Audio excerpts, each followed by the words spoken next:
good evening, everybody. It's great to see everyone here. One of our guests is filling up on coffee and cookies and will be here in just a minute. For those of you tuning in online, great to have you with us. This is the first time we have done one of our Apologetics events in the Central Campus Sanctuary. And we have a better video set up here, so we'll get different angles. And Dr. John DePoe will look like a real star up here. We'll do you justice today. I would like to mention that we will have two events back to back. Let me see if I can get that new slide. Hold on. Just a minute. Oh, now my little remote has closed on me. I hope that's not an omen, John. Disorder. We're talking about beauty, order, design, and maybe you should also talk about chaos. Now it's asking me for a password. I'll take care of this in just a moment. But welcome, everyone. It's great to have everybody here, and special welcome to our guest speaker, Dr. John DePoe. He's going to be talking about beauty, order, design, and the existence of God. Now, you might be wondering, what is going on at St. Luke's? Are we in the middle of a major renovation? No, this is what church looks like after VBS. We call this the aftermath. And it's fitting to have something like this up here because John's going to be talking about beauty. And just a day ago, when we had celebrated the week of VBS in our morning worship services, it was beautiful up here, and now it's not. And so there's a big contrast. And you think, well, this is not beautiful in the most normal way we use the word. But if you think about beauty in another way, this shows life at church, cleanup, activity. So in one way, it's beautiful, but in the most normal way of the word, it's not beautiful. It was beautiful yesterday, but now it's not. And so we'll get to wrestle with that. And I guess I don't know the exact progression of John's talk, but it's going to be interesting to know what he has to say about beauty and how that shows good reason that God exists. So put your thinking caps on. Let that caffeine do its work. And if you're at home, you have just a minute to get a cup of coffee or a cup of tea and to put your thinking cap on too, because John is really going to make us exercise our minds tonight. So, John, thank you for being here. Why don't you come up? And I should tell you, John, that online the slide will be to your left. Okay. You know, it'll be up here, and so you have movement to walk to the right if you like. Okay. So, all right, let me fix this, and I'll bring it back up.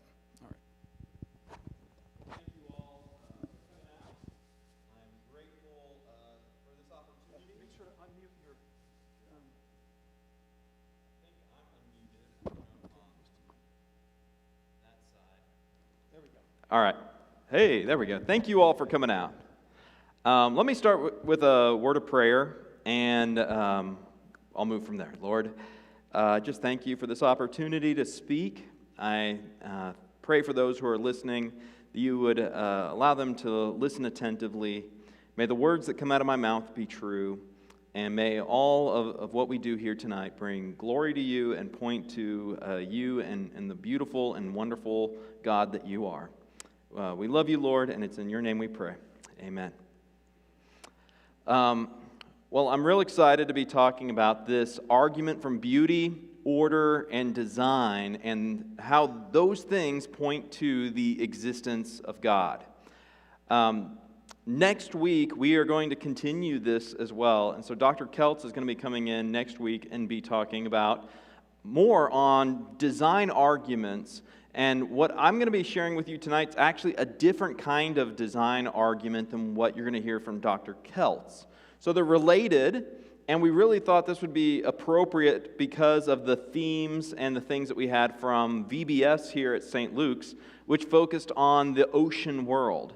And I think one of the things we don't do enough, at least anymore as a modern society, is we don't spend a lot of time looking at nature and marveling at the beautiful things that we see all around us. Instead, we spend a lot of times staring at a screen or being in our concrete jungles and not spending enough time really looking around and just seeing the natural, beautiful world that surrounds us entirely.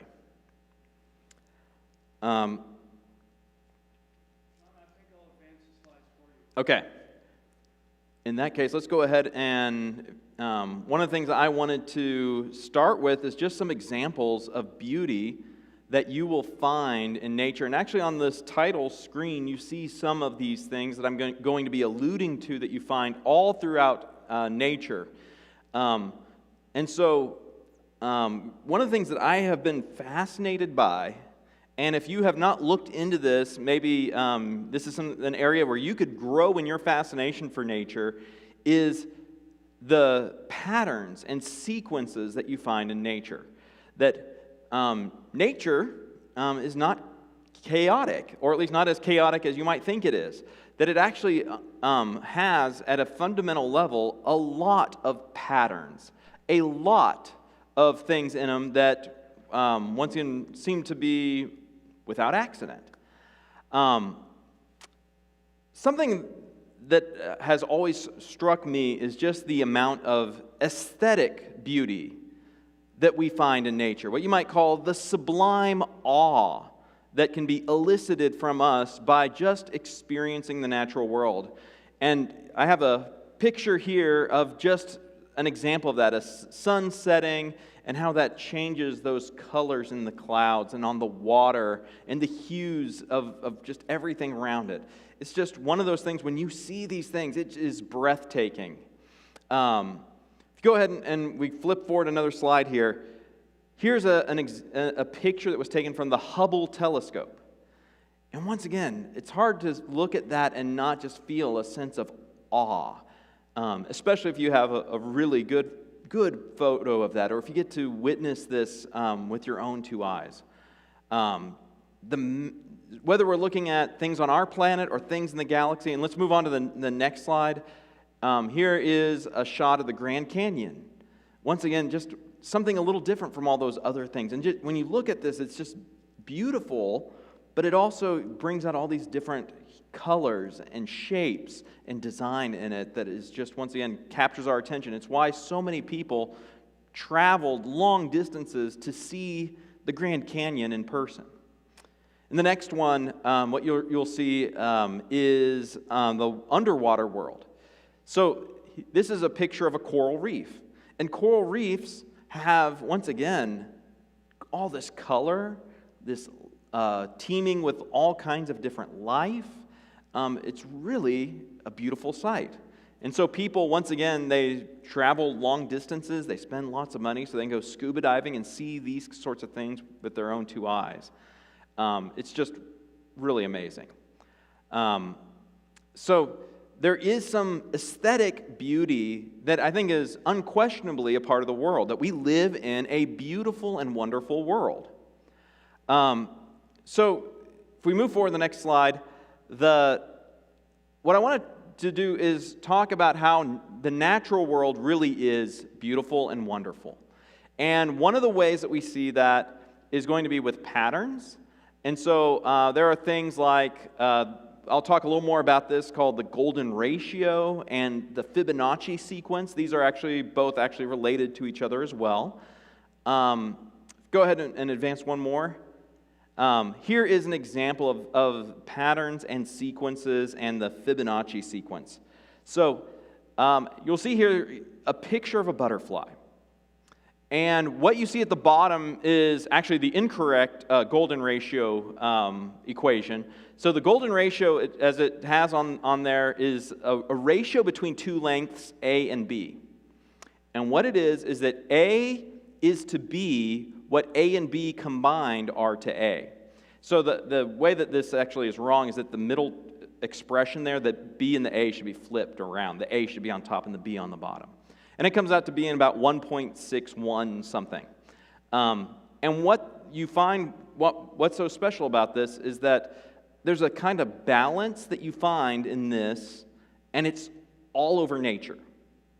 The natural world is filled with all kinds of examples. So here is one that involves a butterfly. And that ratio is found in the distances that it has measured out there. There's proportions to the butterfly that are in that golden ratio.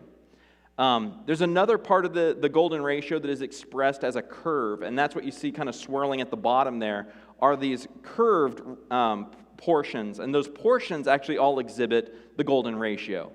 And once again, we see that all over nature as well.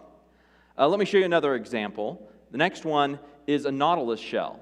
And shells, that curve that you see there is once again another example of that golden ratio. And you see that golden ratio played out in not just the wings of butterflies, but in nautilus shells. You will see them, I don't have a picture of this, but like even in the spirals of hurricanes and in the spirals of galaxies, they all fit onto this golden ratio. Flip one more. So here's another interesting thing about nature is nature seems to really like numbers that fall on what's called the Fibonacci sequence. So the Fibonacci sequence is this. It's where you take numbers and you add them together from the last one. So if you start with 0 and 1, then you do 0 plus 1 is 1. Then you have 1 plus 1 is 2. Then you have 2 plus 1 is 3. 3 plus 2 is 5. 5 plus 3 is 8. So those are all Fibonacci numbers. 0, 1, 2, 3, 5, 8, 13, 21, 34, and on. When you start looking around in nature, things, especially plant life, really likes those Fibonacci numbers. The petals on most flowers will be a Fibonacci number. So a lily will always have 3 petals, and 3 is a Fibonacci number. A buttercup will have 5 petals. Once again, that's another Fibonacci number. Sunflowers, like this one here, will have 21 petals. Daisies have 34. Once again, another Fibonacci number. So, here's kind of an amazing and wonderful and beautiful thing about nature is the number of petals on flowers seem to come pretty commonly in these Fibonacci sequences. Very interesting. On the next one, I think we're going to see a pine cone. And here's a really fun thing I learned about pine cones. When you turn them upside down or look at the bottom of a pine cone, you can count the rows of them in swirls. They have those kind of swirling patterns. And you can actually count the swirls in one way, like clockwise or counterclockwise. If you count the swirls on the bottom of a pine cone in one direction, whether it's clockwise or counterclockwise, you will get a Fibonacci number. In this case, I believe it is 8 in the green there. That same pine cone, if you count the swirls going in the opposite direction, guess what? You get the next Fibonacci number, in that case, 13. Very interesting that these sequences and patterns show up in things like the swirls of pine cones. If we go to the next one, we get another great example of this, which is human DNA. Human DNA is, as you know, made up of these DNA molecules. And DNA molecules, as you can guess where I'm going with this, actually exhibit the golden ratio in how large they are. That they are a certain measurement we call angstroms. And so they are 34 angstroms long and 21 angstroms wide. So 34 and 21, those are both Fibonacci numbers, and they are the ones right next to each other, which also means that they exhibit that golden ratio with regards to each other. Pretty amazing. Whether we're looking at galaxies, we're looking at pine cones, we're looking at the flowers on the petals on flowers, all of these different things just seem to exhibit this beauty and order. And we can go all the way down to this microcellular level and get inside DNA and find that it too exhibits these ratios and these patterns and these sequences. It's quite remarkable. So the question I have on the next slide is this: what are we supposed to make of all of this? Is this evidence of something greater than just the world being chaotic and random and what are we supposed to do with the fact that the world, the natural world, seems to find itself falling into these patterns and sequences and some other things I'll be talking about later tonight. So on the next slide, what I'd like to show you is kind of a roadmap. What am I going to be talking about tonight? How's this going to go? So first, I want to slow down and back up and just say, when we talk about beauty, order, and design, what do I mean by that? What kind of argument am I trying to give you with that? And so I want to pause and say something about that. Then I will say a little bit more about this beauty, order, and design. I've shared a little bit of it with you up front, but I want to come back to that and flesh it out. And then I want to then make the argument. That's sort of that theistic explanation, is me then making the argument for it. And then we'll come down to the objections, and I have considered and anticipated a handful of objections. And if we have time, which I'm sure we will, I will see if there's any questions here tonight as well. So let's dive into what kind of argument for God are we talking about. So the kind of argument that we are talking about, if you'd go ahead and advance the next slide, is one that I would call an argument from temporal order. So let me contrast the kind of design argument I'm sharing tonight with what I think might be different from the kind of thing that Dr. Keltz might be sharing next week. So most of the other, what I consider the other design arguments, and I have nothing against them. In fact, I'm a pretty big fan of these other design arguments myself. They fall into a kind of argument style that fits what I think was most famously illustrated by a theologian and philosopher named William Paley. William Paley had this great example of what it would be like if you're walking down through a grassy area, and he said, what if you pitched your foot against a stone? You kind of trip over a large rock. And Paley said, if that happened, you wouldn't be asking yourself, like, what was the purpose behind this rock being here? You would just say this was a random accident, right? You don't need to explain why there's this rock that you accidentally dashed your foot against. But if you were walking down that same road, and instead of a rock, you came across a watch, you wouldn't treat the watch the same way you treated the rock. The rock didn't need any real explanation, but the watch, well, that's different. You couldn't just say the watch was there by accident, or that the watch just happened to exist for no reason, because it's got these fine little parts in them, and they've been put together in such an intricate way, and it seems to actually have a purpose. You might even find it, and it's actually telling the current time, right? So if you found a watch, that cries out for explanation. And this same kind of argument you would find like in intelligent design arguments, where they try to argue that the world is filled with these examples of specified complexity, or perhaps irreducible complexity. And those sorts of arguments, what they do is they're arguments from what I would call spatial order. And arguments from spatial order try to find how in a certain location, in a certain place, things have been arranged in just the exact way to produce a purposeful effect. And that needs an explanation, very much like a watch. Now, my arguments tonight are actually not like the watch. What I'm going to be talking about tonight is something different, which is the temporal order, which is how is there so much beauty and consistency and order found throughout creation? What do we do to explain that? Not why is there a special conglomeration of natural things that create a purposeful effect, but why is the natural world so ordered? Why is it so similar? Why does it have such consistency throughout? So that's the example that that's the direction that's going to be a little different in how this is different from other design arguments. On the next slide, I've got the next part of this, which is that the argument that I will be presenting is what I call a confirming argument, not a proving argument. So what do I mean by this? A confirming argument is one where the soundness of the argument raises the probability that the conclusion is true. A proving argument, by contrast, is one where if the argument is sound, it shows that the conclusion is true. Let me illustrate that. Suppose that you're trying to solve a murder, and there are multiple suspects, of course.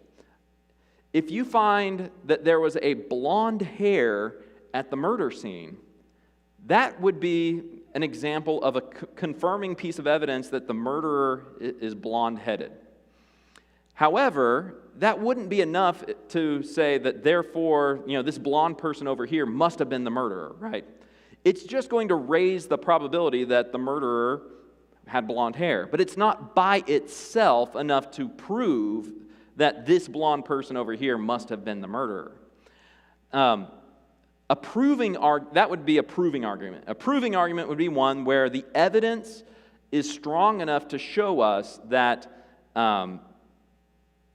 this is true, that it takes you beyond reasonable doubt that this person, or whatever the conclusion is, that is the murderer, this is the case. And so I've given some notation on here that corresponds to confirmation theory and how philosophers of science use this in the ways that they talk. So for instance, to say it's confirming, all that says up there, if you get a little math phobic whenever you see equations, this is not really all that complicated. All that says is the probability of the hypothesis, given some evidence and background knowledge, is greater than just the probability of the hypothesis given background knowledge. In other words, when you add the evidence in, it's more probable. So when you find that blonde hair, if let's say you initially thought, that let's say you've got 10 different people who could have committed the murder, 10 plausible suspects. When you find that blonde hair, maybe it raises the probability that the murderer had blonde hair. If let's say 8 of the 10 have blonde hair, maybe it raises, instead of just 10% of chance that you initially thought that this person did it, to like 12% or something like that. So it just raises the probability a little. And so what I say a proving argument does is that the probability for the hypothesis, given the evidence and the background knowledge, exceeds a certain number. I put in here 0.5, 50%. But if you whatever number you think is the proper threshold for saying beyond reasonable doubt, put that number in there. I'm not necessarily saying it has to be that specific number, but you usually have to cross a certain threshold. So all that's to say that what I intend with this argument is not that this argument by itself is going to carry the day and show us that the God of Christianity is very, very probably true given this particular piece of evidence. But what I am saying is that when we look at this evidence, it raises the probability that the Christian God is real and true. And so I'll have a little bit more to say about that as we also get to the end. So if we flip to the next slide, I've got a kind of summary statement. The kind of argument that we are giving here is an argument from temporal order, and it is intended to confirm, but not necessarily prove, that theism is correct. All right, so next, what I want to do is go back and look a little closer at beauty, order, and design. So I want to start again on this idea of aesthetic beauty, and I want to say something more about this later as well. And I put in here a famous quote from Arthur Schopenhauer, a philosopher who is very famous for his theories of aesthetics. And he describes aesthetics this way. He says, "Aesthetic pleasure in the beautiful consists to a large extent in the fact that when we enter the state of pure contemplation, we are raised for the moment above all willing, above all desires and all cares. We are, so to speak, rid of ourselves." And he's describing an experience where you are so captured by the beauty of something, you like lose yourself in that. Have you ever had an experience like that? Seen a sunset where you lose yourself in it, where you lose all awareness of everything else going on because you are just so lost in the beauty of a cloud, or the beauty of the stars at night, or of the beauties of the ocean, or whatever it might be. That's what Schopenhauer's talking about. And so there's an interesting question that we'll come to, which is, why have a world filled with so much beauty like that? The next point that I've got is about the sequences and patterns. And we've talked about some of these already, right? The golden ratio and the Fibonacci sequence. And I think that is really remarkable to just come back to those and say, why does so much of nature seem to order itself, put itself into those patterns and sequences? Why is it that daisies have 34 petals? And not just this daisy, but every daisy that has ever existed does that. Why is it that all these nautilus shells always have this pattern, and not just the same pattern, but a pattern that conforms to a mathematical ratio that we find in all these other things like DNA and pine cones and all these other wonderful things in nature? There's also fractals and symmetries to be found throughout nature, that nature exhibits these other kinds of patterns all throughout. And I just wanted to mention those along the way. If you are more caught up by and interested in things like fractals and symmetries in nature, maybe we could talk some about that as well. But I think these are more examples of these sequences and patterns that you just find, once again, all throughout nature, repeating themselves all over the place. On the next slide, I've got my third kind of example with this, which is this interesting question of why can reality be described in mathematics? Why is it that math, which is something that we can think about in our armchairs, we can flesh out a whole theory of different forms of mathematics, everything from algebra to calculus and geometry and trigonometry, and these are just basically concepts in our heads. Why is it that the natural world can be described with mathematics?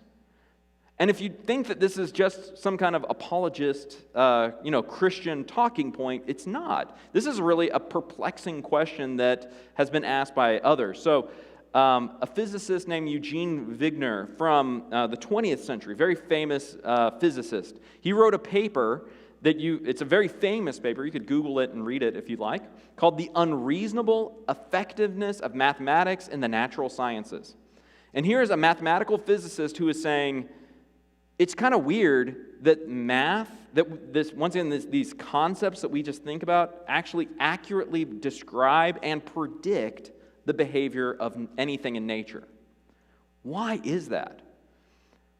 Why is it that nature conforms not just to what we might call like laws of nature or causes of nature, but nature conforms itself to mathematics? That is inexplicable. It's very strange, once again, to think that the world of mathematics that we dream up in our minds would actually, that the physical world would conform to that. There was no reason to think the two should actually be related. And in fact, a lot of our mathematics was discovered long before we realized it actually did conform to nature. That people studied math just because they found math was interesting, that they developed that discipline just for its own sake. And then as science developed, we actually learned more and more, hey, the stuff that mathematicians are doing is actually mapping on to the things we're observing in nature. Nobody actually thought that had to be the case, or that it was something we actually discovered, that math and nature kind of actually can correspond to one another, that they can map the one onto the other. I have on here an interesting a quote from another physicist, Paul Dirac, who is another very famous physicist from the 20th century, and he would say this about doing math. He says, it is more important to have beauty in one's equations than to have them fit the experiment. I mean, I can't imagine actually a science teacher saying that. But here is not just a science teacher, but one of the most important physicists of the last century saying that what mattered to him wasn't just getting the observations recorded right in and then having your theory fit the observations, but actually smoothing it out, making it beautiful. And Albert Einstein was another proponent of this idea that beauty is a guide to truth. And so I have this quote from Einstein where he says, pure mathematics is in its way the poetry of logical ideas. One seeks the most general ideas of operation, which will bring together the largest possible circle of formal relationships. In this effort toward logical beauty, spiritual formulas are discovered necessary for the deeper penetration into the laws of nature. And so Einstein is very famous also for advocating the idea that science should be beautiful. That if you want science to describe reality, that you're more likely to get scientific theories that describe reality that are beautiful and elegant than ones that are clunky and have extra things on them, things that just are not as pleasing and beautiful. And so my last point on this slide is that it's an interesting thing that beauty, loveliness, simplicity are often taken as predictors of truth in science. That philosophers of science and scientists themselves often think that your theory, if it is beautiful, if it is elegant, if it contains ways to simplify things and to streamline things, all of those are indicators of truth.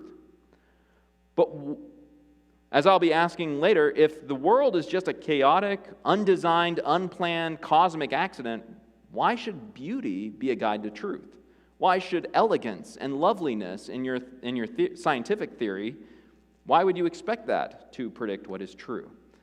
So, another point in this that I'm trying to have you think about as we go into this next part. So, on the next slide, I've got I think this is my final point, which is about the uniformity and intelligibility of nature. So the physical world is constituted essentially out of about 16 subatomic particles. Now, it could be 17, depending on what you want to do with the Higgs boson particle, or are we ready to canonize it and say it's definitely in there or not? But I'll just say 16. That's pretty remarkable, that every physical object in the universe is constructed most fundamentally out of basically 16 different types of parts, and that's it. Those subatomic particles make up atomic particles, or atoms, which are then combined to create molecules and chemicals, which are in turn the stuff that makes up biological life.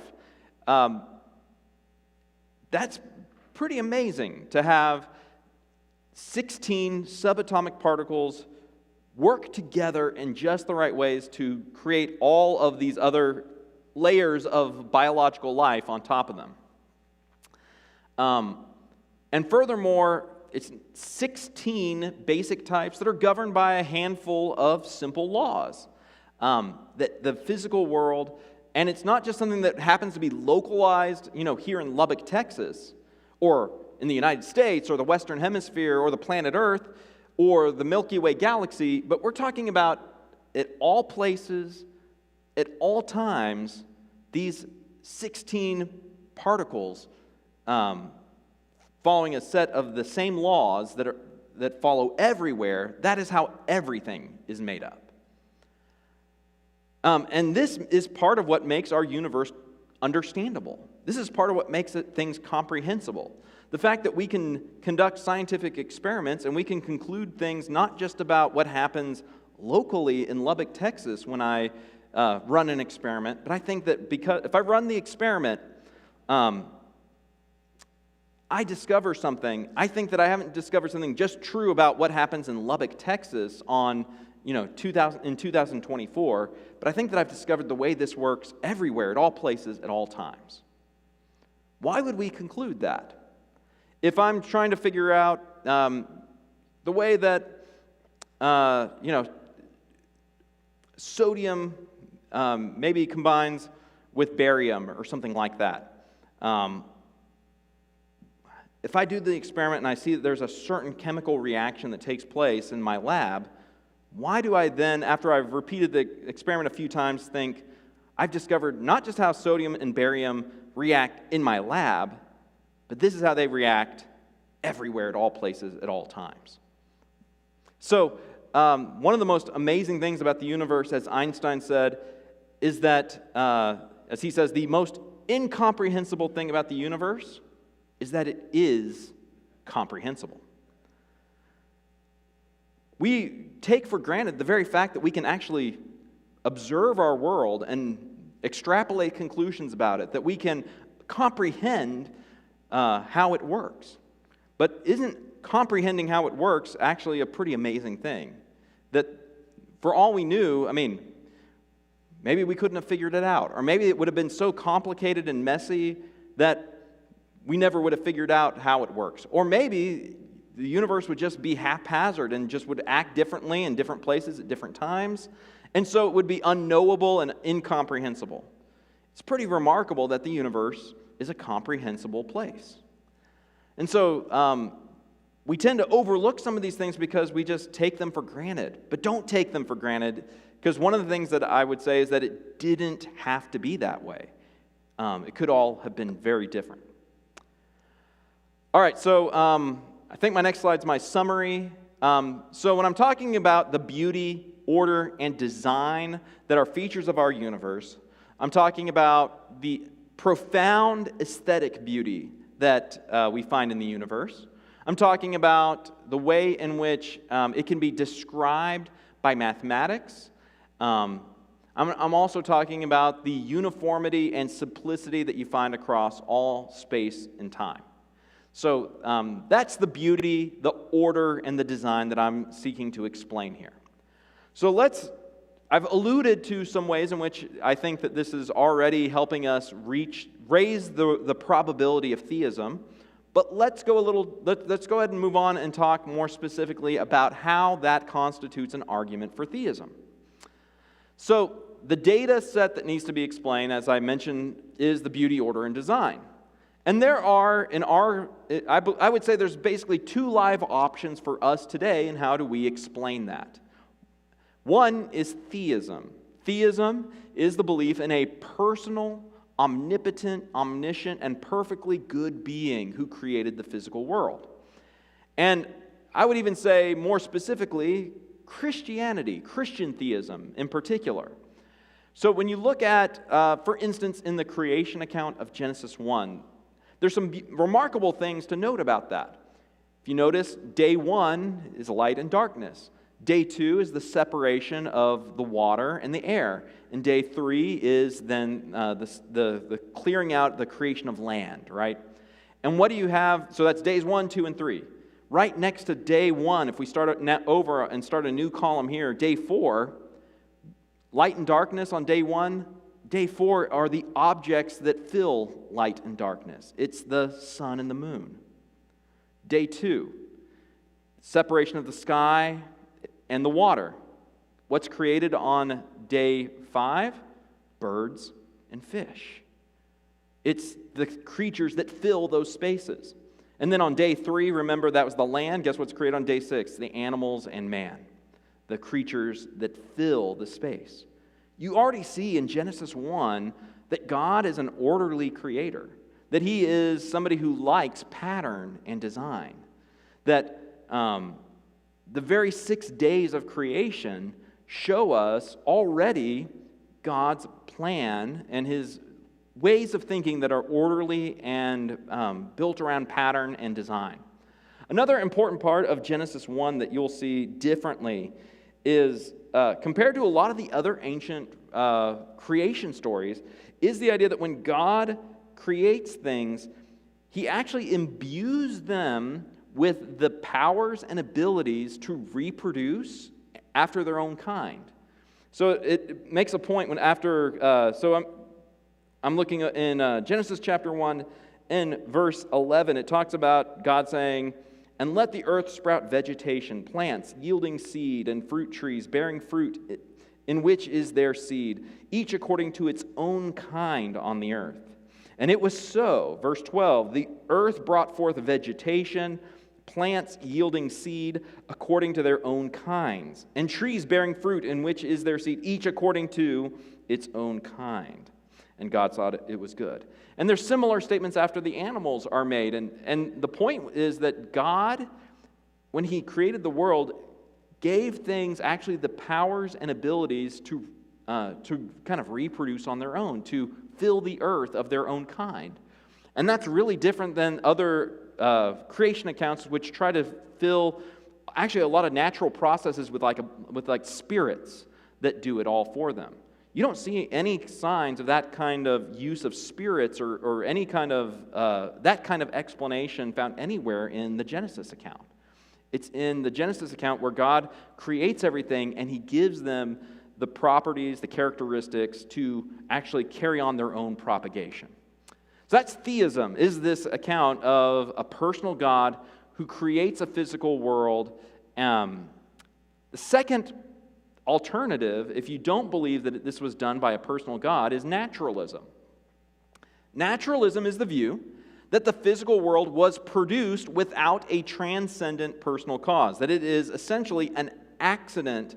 It was unplanned, it was undesigned, it was left to its own purposes, and it is here not by any plan or design, but it was here basically just by accident. And so the question for you is, when we start finding the data that we're trying to account for here, what's the better explanation? Is it better explained by theism, or is it better explained by naturalism? So, one way to answer the question, to press the point, is to ask yourself, what kind of world would you expect if theism or naturalism were true?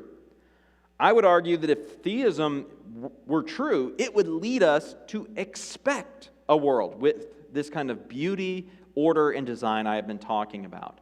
That from a personal creator, just like the one that I was reading from the book of Genesis, it seems like that kind of God is one who would put a premium on just this sort of thing. What about naturalism?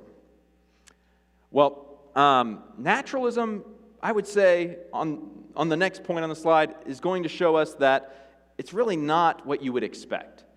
At best, naturalism would say that we might possibly get some of this beauty, order, and design, but only if it happened by chance or accident. So it wouldn't necessarily say that you can't have beauty, order, and design, but it would say you could get lucky and maybe accidentally stumble upon it. But right there you can see why theism, I think, is to be preferred. That theism is the preferred explanation because it is the one you would expect, that would give us the expectation of finding just what we do see in our natural world.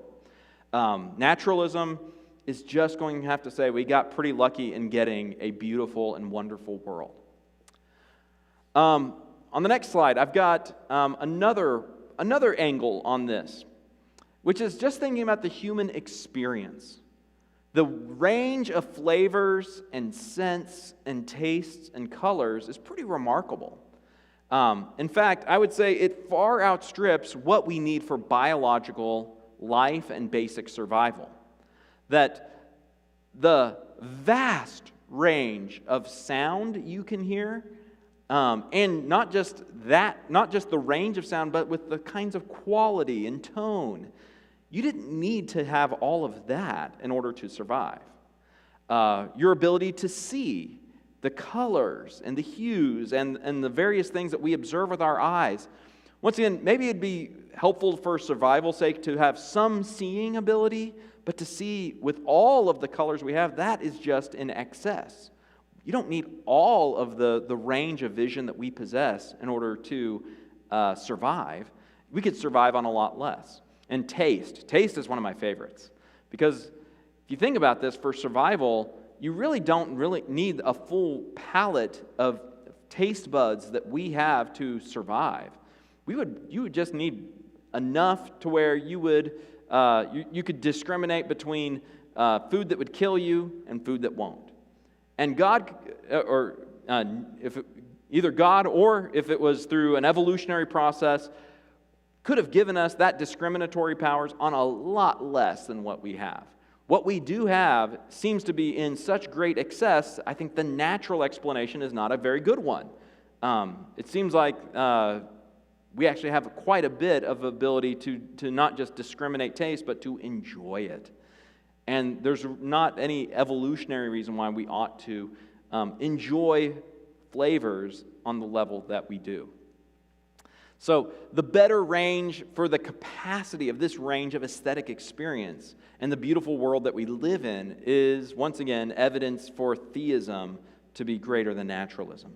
There's a whole argument on this whole argument of flavors, tastes, and colors that also a philosopher named Robert Adams, actually one of the brightest philosophers of the 20th century, he has a paper on this, but he focuses a lot on this idea that, by the way, those experiences are of a conscious nature that you can't reduce to your brain chemicals.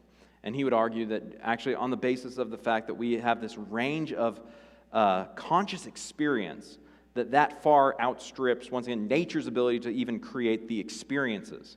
That we could have, once again, discriminating tastes and abilities to recognize things visually without them being of this conscious, phenomenal nature. There's a term in philosophy we call qualia that's used for that. But if you wanted to go deeper in that, I can say more about that at the end during some time for questions. Let's go to the next slide and take another example of this, which has to do with perfect similarity.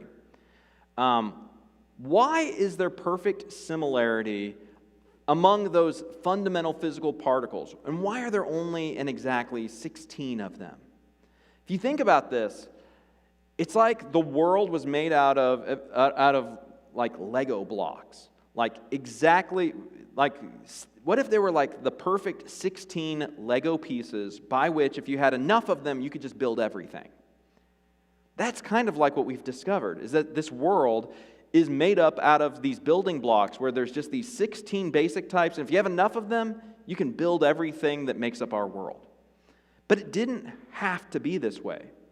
Couldn't every single fundamental particle have been as different from one another as one set of fingerprints to another? Couldn't it have been the case that that no two particles were actually alike one another? But instead, what we find is that an unfathomable number of these things just all have the exact same characteristics. When we say that every electron is like one another, we're not just saying they're pretty close, they are perfectly similar. You could not distinguish one electron from another. Their characteristics are exactly the same. And that would be true for all of these 16 fundamental particles. They are perfectly similar. It reminds me of a quote from one of my favorite philosophers, Richard Swinburne. He's now retired, actually emeritus, which is a title of honor that they give to professors at Oxford and elsewhere. But he's an emeritus professor at Oxford University. He said, if all the coins found on an archaeological site have the same markings, or all the documents in a room are written in the same characteristic handwriting, we look for an explanation in terms of a common source. The apparently coincidental cries out for explanation. Every fundamental particle is exactly the same. Doesn't that cry out for some common explanation behind that? Is it really just a cosmic accident that they all just happen to share the exact same characteristics? I find that hard to believe. We use this principle when you find exact similarity, looking for a common source all the time. I'm a teacher as well, and when you find that when you find that a student turns in an essay that has the exact words as the Wikipedia article on that paper topic, you don't just sit back and say, my goodness, given enough time and chance, I guess they were bound to have the exact same words eventually. No, you look for a common explanation, which is the student copied it, right? So this is just that sort of thing, why we don't accept coincidences like that. We say, you find the fingerprints of somebody on a murder weapon, you don't just say, well, that could have happened so many different ways. Given enough time and chance, I guess, some random markings like that guy's fingerprints were bound to turn up. No, you say the similarity points to a very clear conclusion. And what I'm trying to suggest is that is the exact same principle at stake with not fingerprints or plagiarism, but with every single thing in the universe is like this. Every single thing in the universe seems to have the markings on it that are exactly similar to one another. We'll move on, and I've got one last one. This is from a philosophy professor and famous apologist named Peter Kreeft. And he gives this argument. There is the music of Johann Sebastian Bach, therefore there must be a God. And then he says, you either see this one or you don't. Now, some people think this is just a joke. I don't think he's just being funny here. I think there really is something to the idea that we live in a universe that is filled with extravagant beauty, that is filled with things beyond what we need for survival, like the capacity to create, listen, and experience the music of Johann Sebastian Bach. That seems to point, once again, to a God. That doesn't seem to point to a world that was just chaotic and purposeless and a cosmic accident. So, once again, those rapturous moments of beauty that we experience, those amazing things found throughout nature that take our breath away, we lose ourselves in the beautiful experience. I think those are all things that point us, once again, to God. All right, I want to move into objections. So, theism is the better explanation for the beauty, order, and design compared to naturalism. That's my thesis from the last section. Let's move to the objections. So my first objection is, what about evil, ugliness, and all the other stuff, the disorder and the bad things in nature, right? Well, the need to explain beauty and order, though, is not canceled out by the existence of things that are ugly and disordered. If I'm trying to, if I see that there is something that has design to it, pointing out that part of it is undesigned doesn't take away the need to explain the designed parts. When you see something that is beautiful, if you see a painting and it has been, put together beautifully and exquisitely, pointing out that there is a corner where it's ugly doesn't mean that you no longer have to explain the beauty in the painting. So, just pointing out that there is evil and that there is ugliness and that there is disorder actually doesn't do away with any need to explain what is beautiful and ordered and designed. Another part of this I've got is to remember also that what I'm giving here is a confirming argument. So, in a way, what this is bringing up is actually maybe part of what we call the problem of evil. And, of course, then I would want to say that my argument needs to be put into a bigger context of not just this one argument for the existence of God, but now we need to start talking about all the other evidences and reasons we might give for God, as well as reasons we might give to answer the problem of evil. So, all that's to say is that if we start going down this sort of road, this is the whole reason why I would say that this argument is a confirming argument, not a proving argument. So to some extent, even I might even concede that there's something to this, but I think that we've got good answers for that. It's just in the context of other arguments. The second objection I want to bring up is some people might say, look, we see beauty and order in nature because we impose order and intelligibility on chaos. I'm giving the impression of like an archer who's shooting the arrow and hitting the bullseye. But what if we just throw arrows and once they land on the ground, we start painting bullseyes around where they fall? Wouldn't that be another way we could always hit the bullseye, right? Well, some of what I'm talking about, maybe you could argue is like that. When I'm talking about profound aesthetic beauty, some people may be inclined to say that beauty is in the eye of the beholder, or it's very, very subjective. Now, I would want to say, first of all, I don't actually think that's always true. I think there really are objective standards for beauty, and there are objective things that are beautiful in that aesthetic sense. However, even if I granted all of that kind of profound aesthetic beauty was utterly subjective and could be explained away with this objection, that hasn't been what my whole talk has been about tonight. That there are things like ratios and mathematical formulas and sequences and patterns that, once again, are not being made up in the eyes of the beholder. Those are objective, measurable things. And so this objection doesn't touch any of that. The next objection is that nature has mechanisms and laws that build into it all the things that I've been talking about, that beauty and the order, the sequences and the patterns. So, it sounds like nature is really, has been designed, but it's just really part of the processes of nature that make it look that way. I think it was Richard Dawkins who said that biology is the study of things that appear to be designed, but in fact are not. Nature has built within itself, many atheists think, the mechanisms and laws that give it the appearance of design while not actually being designed. And the problem with this as an objection to what I'm talking about is that the mechanisms and laws are among the data that need to be explained. The very uniformity of those laws and the similarity of the particles and the intelligibility of nature, the way to understand and interpret it through mathematics, are the very things that we are trying to explain. So to go back to those things and say that's why they have these patterns is actually circular. Uniformity and simplicity of the fundamental building blocks cannot be explained away by just going back and saying, well, there are laws and there are characteristics and traits of physical nature that incline it or force it or make it be this way that looks designed and ordered. In fact, that's just getting to my point, which is that why does it have those things in it? Why does it have those laws? Why does it have those characteristics? Why is it so similar? So, I think my last slide might be my conclusion, which is just that I want to say that we live in a wonderful and beautiful world.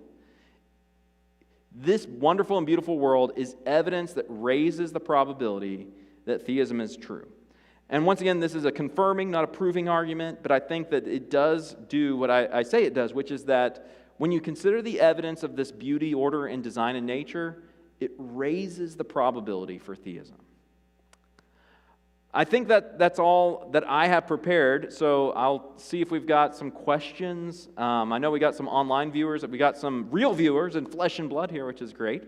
I don't know if we need to get them on microphone, and we've got Andy coming down, who is just doing a lot of things simultaneously. He is a man of many talents, so, but we might need to get a microphone around. But any questions, comments? Like I say, jokes, insults.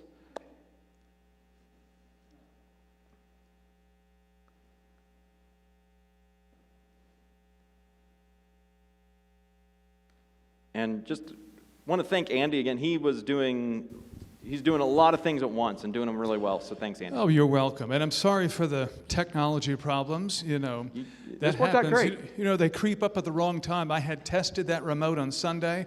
I advanced a slide on Sunday when someone messed up. I did it earlier today, and just before I handed it off to you, it failed me. So does anybody here have any questions at all about this? Here you go. Use this one. And I will invite those watching online, if you have a question, please type it in the chat box. I will be looking in the chat box down here. And if I need to go back upstairs to go back to a slide, let me know. Okay. All right. Yeah.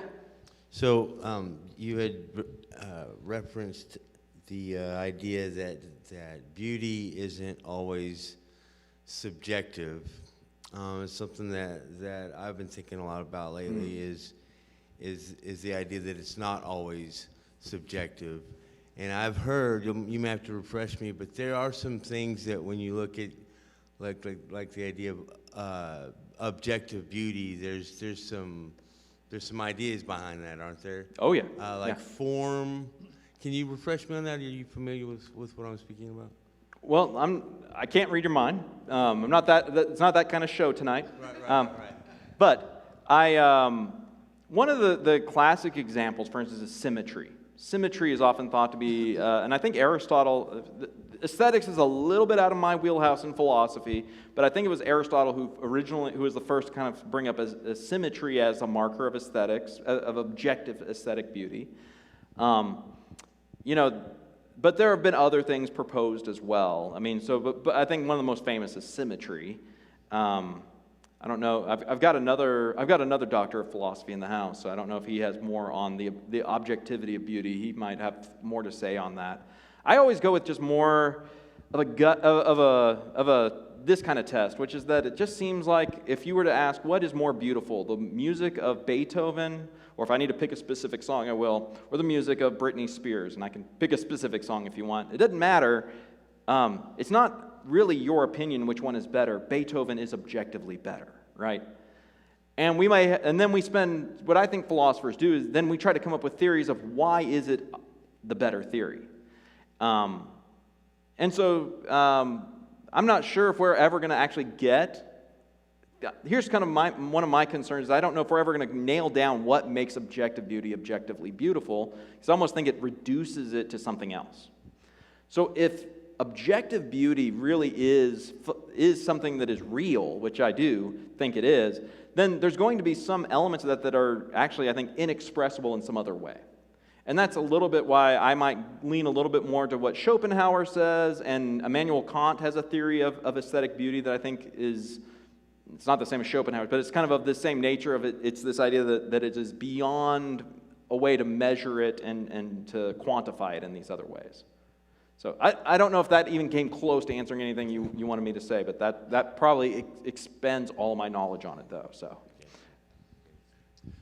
John, I have a question, and while some other people are thinking of questions, I've heard some atheists address the why question as a nonsensical question. There are 16 particles, and you ask why? That doesn't make any sense. Science doesn't answer those kinds of questions, therefore they're nonsensical. Yeah. What do you have to say about that?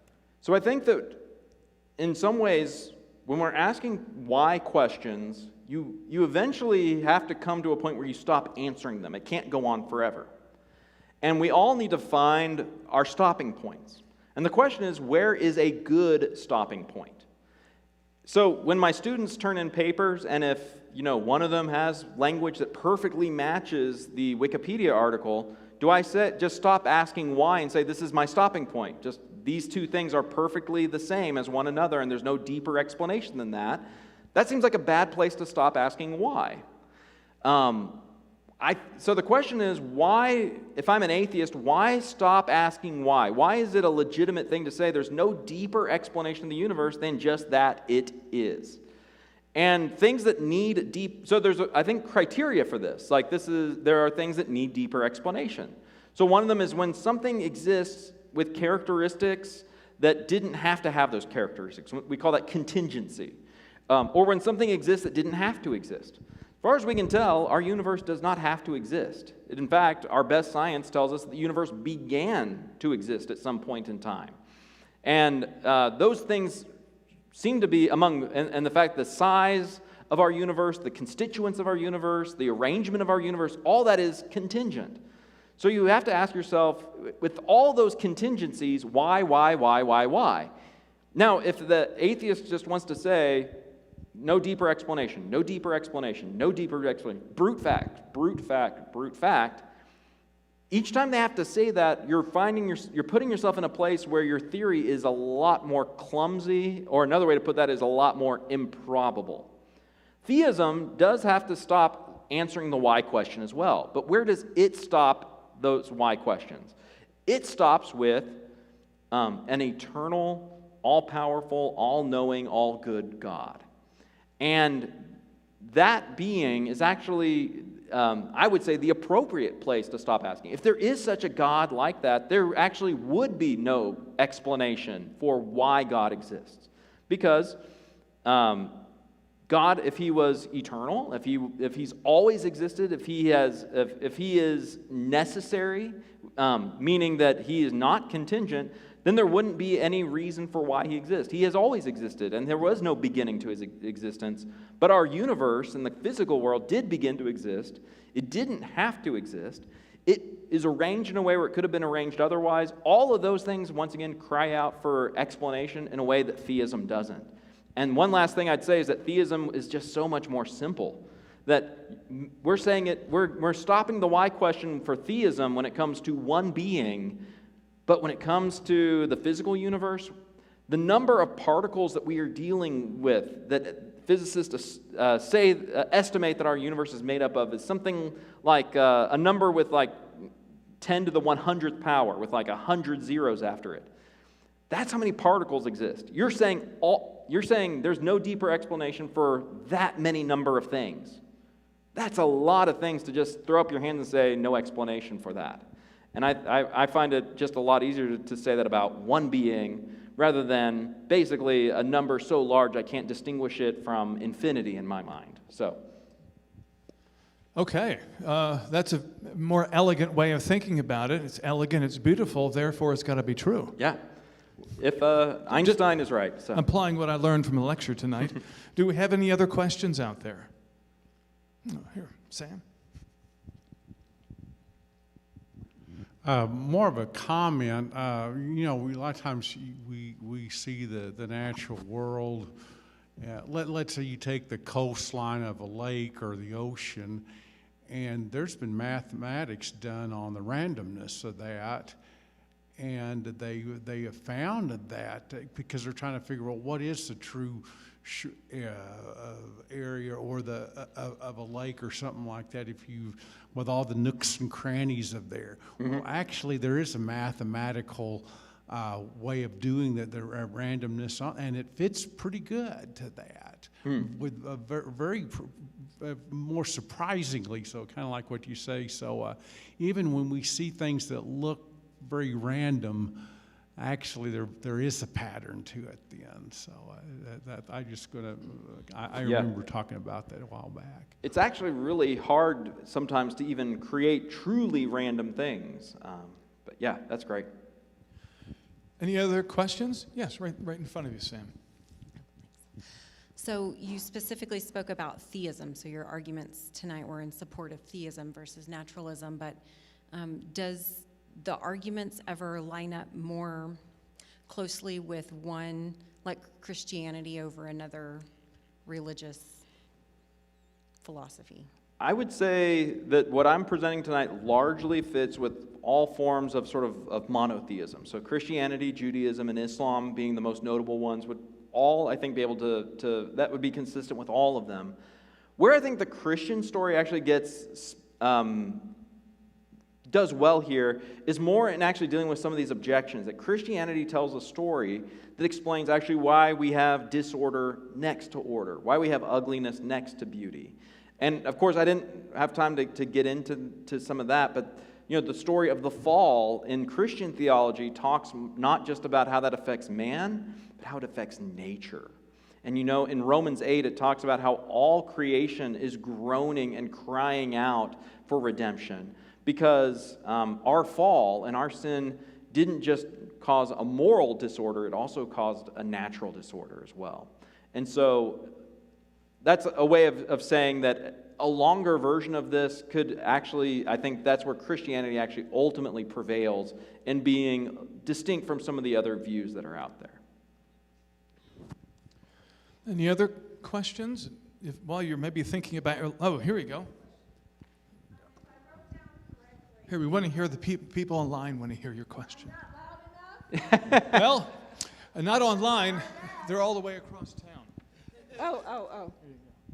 If I understood correctly, naturalism is by chance or accident, and I wrote down we just get lucky. Yep. Then that brings me to wonder, you mean there's no luck in Las Vegas? So you can get lucky. Luck happens, right? Yeah. The difference is in Las Vegas, you get a lot of tries. When it comes to things in the universe, it doesn't seem like we get, as far as we know, the universe this is the one of a kind. We don't get a lot of chances with it.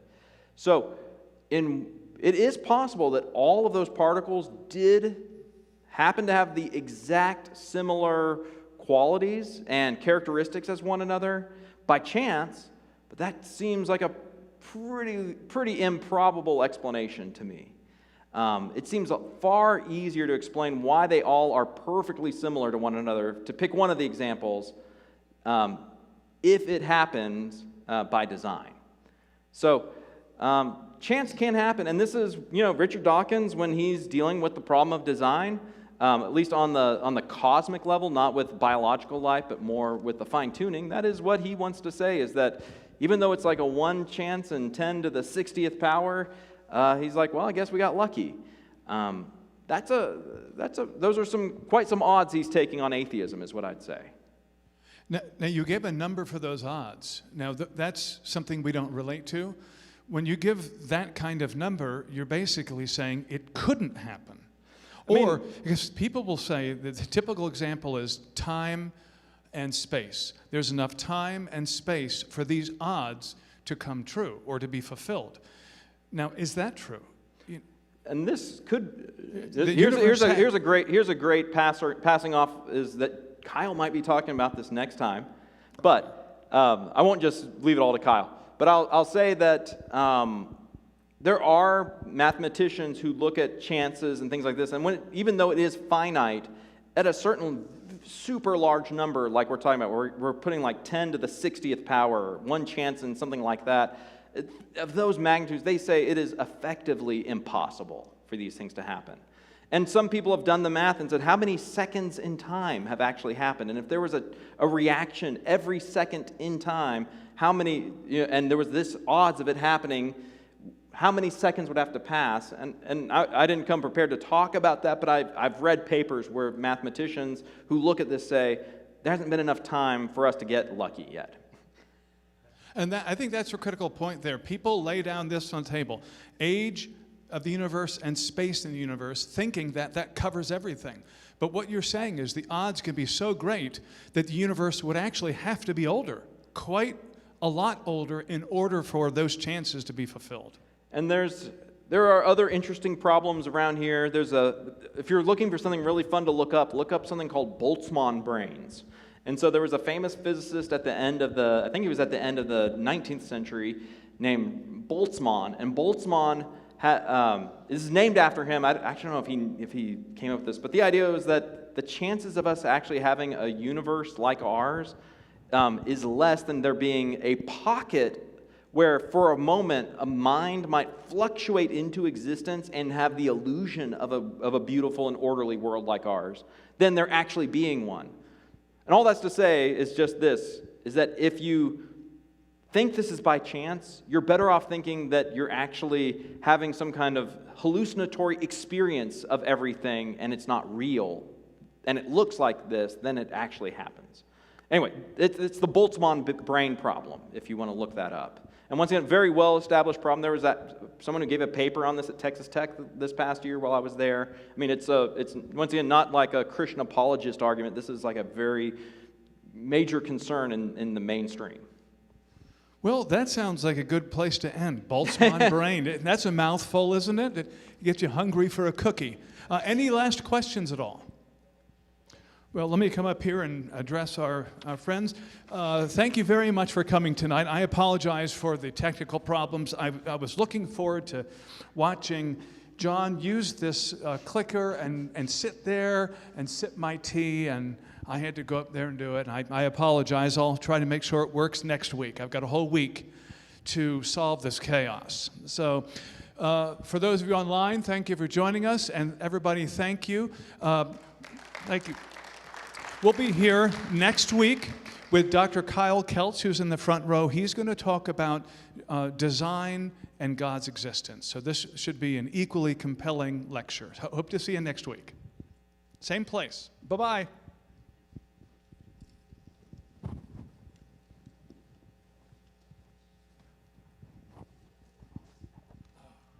I just don't know why that didn't work.